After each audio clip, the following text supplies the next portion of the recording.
Hi friends, எல்லோரும் எப்படி இருக்கீங்க? இன்றைக்கி ஒரு சூப்பர் அண்ட் ஹெல்த்தியான டக்குன்னு செய்யக்கூடிய ஒரு ஸ்நாக் தாங்க பார்க்க போகிறோம். நம்ம யூஸ்வலாக கேக் செய்யணுன்னா, ஐயோ இவ்வளோ கப்பில் மைதா மாவு, இவ்வளோ குவான்டிட்டியில் எண்ணெய், இவ்வளோ முட்டையா, கரெக்டான அளவில் போடணுமா, இந்த டென்ஷன் எதுவுமே இல்லாமல் சூப்பராக டக்குன்னு ஒரு ஸ்நாக் தாங்க. ஆமாங்க, பனானா பேன் கேக் செம்மையாக எப்படி அதுவும் சீக்கிரமாக பண்ணலாங்கிறத பார்க்கலாங்களா? நான் இன்றைக்கி பார்த்தீங்கன்னா செவ்வாழைப்பழம் தான் எடுத்திருக்கேன். உங்கள்கிட்ட என்ன வாழைப்பழம் இருக்கோ நீங்கள் அதை எடுத்துக்கலாம். இந்த வாழைப்பழம் தான் எடுக்கணுங்கிறதெல்லாம் கிடையாதுங்க. நம்ம லைட்டாக கனிஞ்சிற மாதிரி இருந்தாலும் ஓகே தான். ரொம்ப காயாக எடுக்க வேண்டாம். ஃபஸ்ட்டு தோலை உரித்து நம்ம அதில் ஆட் பண்ணிவிட்டு நம்ம அதை மசிச்சுக்கணுங்க. அதுக்கப்புறம் என்னென்ன எடுத்துருக்கோங்கிறத நான் அப்படியே ஆட் பண்ண உங்களுக்கு காமிக்கிறேன். ஃபஸ்ட்டு இதில் தோலை உரித்து நம்ம இந்த பாத்திரத்தில் ஆட் பண்ணிக்கலாம்.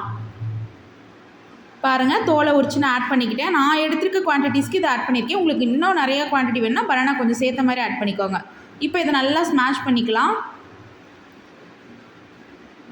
நல்லா எல்லாத்தையுமே ஸ்மாஷ் பண்ணிக்கணும். நம்ம இதை கையிலேயே இது பண்ணிக்கலாம். இல்லை எனக்கு நானாக போட்டுலாம் இது பண்ண வேணாம்னா டேரெக்டாக ஆட் பண்ணுற எல்லா குவான்டிட்டிஸையும் மிக்சியிலேயே கூட ஆட் பண்ணி நீங்கள் ஜாரில் ஆட் பண்ணி நல்லா மிக்சியில் ஓட்டி எடுத்துக்கலாம். பாருங்கள், நல்லா ஸ்மாஷ் பண்ணிட்டேன். இந்த மாதிரி நல்லா ஸ்மாஷ் ஆகிடுச்சு பாருங்கள். இந்த அளவுக்கு இருந்தால் ஓகே தான். இது கூட என்னென்ன சேர்க்கலாங்கிறத பாருங்கள். ஒரு குட்டி கப் அளவுக்கு கோதுமை மாவு எடுத்திருக்கேன். உங்களுக்கு வேணும் அப்படின்னா மைதா மாவு கூட எடுத்துக்கலாம். மைதா மாவு ஆட் பண்ணால் இன்னும் கொஞ்சம் ப்ளஃபியாக வேறு எதுவுமே கிடையாது. நம்ம கோதுமை மாவுலேயே இன்றைக்கி செஞ்சுக்கலாம். இதுவுமே சூப்பர் டேஸ்ட்டாக தான் இருக்கும். இந்த ஒரு கப்பை மட்டும் அப்படியே அந்த மசிச்சு வச்சுருந்த வாழைப்பழத்தோடு ஆட் பண்ணிக்கலாம். பாருங்கள், குட்டி கப்பில் தான் நான் எடுத்திருக்கேன். அதையும் ஆட் பண்ணிட்டேன் ரிமைனிங்குமே. இதுக்கு அரை ஸ்பூனில் பேக்கிங் பவுடர்,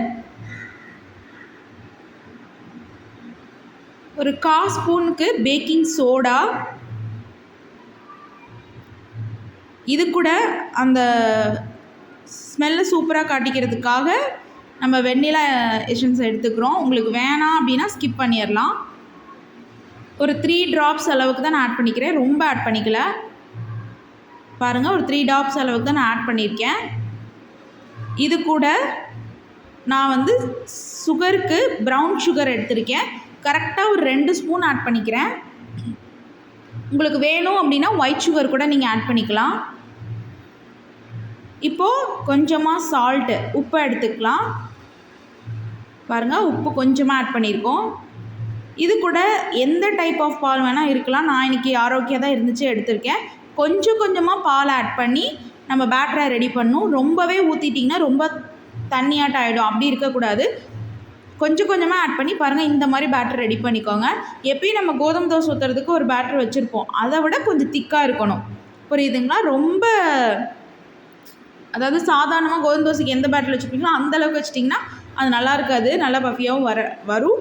பட் ஆனால் எதிர்பார்த்த அளவுக்கு வருமாங்கிறது கிடையாதுங்க. ஸோ அதனால் இந்த கன்சிஸ்டன்சிக்கு பேட்டர் ரெடி பண்ணிக்கோங்க. இப்போது ஒரு பேனை சூடு பண்ணிவிட்டு கொஞ்சமாக பட்டர் வேணாம் அப்படின்னிங்கன்னா நீங்கள் எண்ணெய் கூட ஆட் பண்ணிக்கலாம். பட்டர் மெல்ட் ஆனோன்னா அப்படியே ஸ்ப்ரெட்டடாக பேன் ஃபுல்லாக ஸ்ப்ரெட்டடாக அந்த பட்டரை அப்ளை பண்ணிக்கலாம். அப்படியே இப்படி எடுத்து இப்படி 2 திருவினிங்கன்னா இப்படி 2 திருப்பினிங்கன்னா எல்லா பக்கமே பட்டர் அப்ளை ஆகிடும். இது கூட நம்ம ரெடி பண்ணி வச்சுருந்தோம் பார்த்தீங்களா பேட்டர், அதை ஆட் பண்ணிக்கலாம். நான் குட்டி குட்டியாக தான் இன்றைக்கி பேன் கேக் போட்டுக்க போகிறேன். பாருங்கள், இதோட இன்னொரு அதே ஸ்பூன் மாதிரி தான் நான் எடுத்திருக்கேன். ரொம்ப ஸ்ப்ரெட் பண்ணி விட்டுறக்கூடாது. தோசை மாதிரி கொஞ்சமாக மொத்தத்தில் இருந்தால் தான் பேன் கேக் டேஸ்ட்டாக இருக்கும். பக்கத்துலேயே கொஞ்சம் ஸ்பேஸ் இருந்தனால நான் இன்னும் கொஞ்சம் பேட்டர் ஊற்றி இன்னொரு பேன் கேக் ரெடி பண்ணிக்கிறேன்.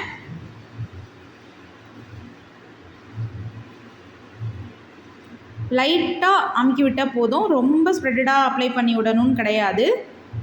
பாருங்கள், நான் ஒரு பக்கம் வெந்துருச்சு, அப்படியே திருப்பி போடுறேன். நல்லா பஃபியாக இருக்குது, உங்களுக்கு பார்த்தாலே தெரியும்னு நினைக்கிறேன். பாருங்கள், இப்போ வெந்ததுக்கப்புறம் அப்படியே நம்ம திருப்பி போட்டுக்கலாம். என்கிட்ட பேக்கிங் பவுடர், பேக்கிங் சோடா இதெல்லாம் இல்லைனாலும் ஒன்றும் பிரச்சனை இல்லை. ஜஸ்ட் பனானா, வீட், சுகர் இதெல்லாம் நீங்கள் போட்டு பண்ணிங்கனாலே சூப்பராக தான் இருக்கும். முட்டை வேணும் அப்படின்னா நீங்கள் ஒரு முட்டை கூட உடச்சி ஊற்றிக்கலாம். நான் முட்டை போடலை. முட்டை உடச்சி ஊற்றினாலும் பஃபியாக தான் வரும். பாருங்கள் வெந்துருச்சு. நான் திருப்பி போட்டுக்கிறேன். திருப்பி போட்டு எடுத்துட்டேன். வெந்துருச்சு ஆக்சுவலாக.